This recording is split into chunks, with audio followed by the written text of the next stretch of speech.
Congressman G.K. Butterfield has been a member of the U.S. House since 2004, serving North Carolina's 1st District, which includes Greenville, Durham, and Elizabeth City. He was born in Wilson, so we met up with him at the Freeman Roundhouse Museum in Wilson, and he didn't hold much back. Congressman G.K. Butterfield says his legacy starts here. I've lived in Wilson, North Carolina all of my life. I grew up about 5 blocks from where we are seated right now. And where we are seated is the Freeman Roundhouse Museum, a museum honoring African American history. And it seems fitting for someone who has been a champion for civil rights. My high school was about 7 blocks from here. When I was a judge, my chambers were about 20 blocks down the street, and so I am very deeply rooted in Wilson, North Carolina. Thank you so much for being here and doing this with us today. We spoke to the congressman about issues in the East and the country. Well, in Washington, we're operating in a very difficult political environment right now. The House has a Democratic majority and the Senate has a Republican majority. Political parties have to work together.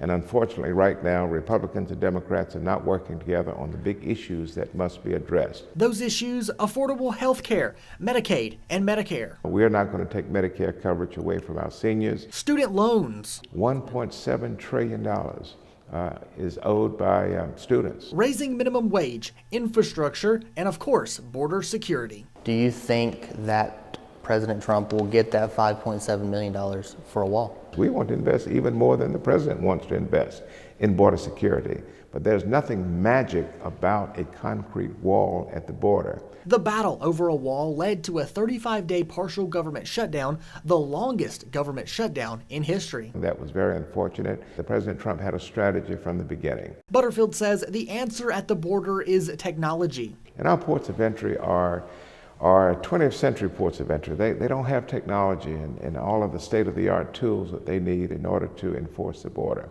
And so, yes, we are concerned about illegal immigration, and we have a way to deal with that. Looking ahead to 2020, we have already seen several Democrats announce they are running for president. Do you want to give us some breaking news right now and tell us that you're thinking about running? Oh, absolutely not. Running for president has never crossed my mind.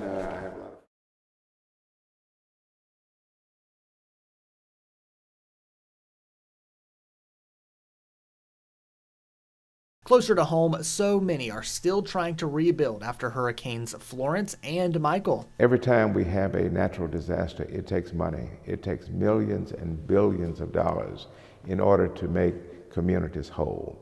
North Carolina has not gotten its fair share of federal dollars in the rebuilding effort, and there is money in the pipeline. For this interview, we also wanted to sit down with Republican Congressman Walter B. Jones, who serves North Carolina's 3rd Congressional District, which includes New Bern, Pamlico, and parts of the Outer Banks. Not on your side, unfortunately learning Jones has gone into hospice care, so we asked Butterfield about his Republican counterpart. I have no better friend than Walter B. Jones, Jr. Walter and I have been friends for more than 40 years. We served in the House of Representatives together in half of the last 15 years. And so my thoughts and prayers go out to the Jones family and know that they are loved. Walter B. Jones has served in the House since 1995, always fighting for everyday people and our veterans. We would have very good, healthy conversations. Some conversations would be policy-oriented, and he had some very strong positions on abortion and his faith. But we would also have some light moments where we would joke and just share experiences from the past. Those experiences, he says, is what got him to where we are today. What is it about Eastern North Carolina in Wilson? You know, we're here in the Roundhouse Museum. What is it about this place that makes you want to go to Washington? I'm proud of the progress that we've made in Eastern North Carolina. I'm proud of the fact that African Americans in Wilson are now prospering at a level unprecedented. There are a lot of whites in Eastern North Carolina who got inadequate educational opportunities just as African Americans did, and now they have been able to be empowered. And now black, white, and brown in Eastern North Carolina, their family incomes are rising, jobs are being created, educational opportunities are there, but we still have so much work to do.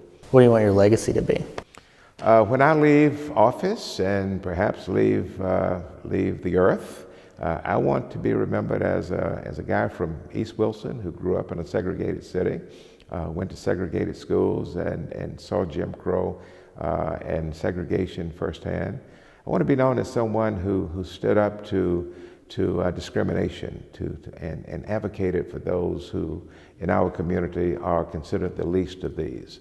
I'm a fighter for the little guy. Congressman Butterfield says he'll keep fighting for the little guy and right now has no plans to step down. And we're going to keep monitoring Congressman Walter B. Jones's situation and we'll bring you any new details as they become available. Dylan Huffman at 9 on your side.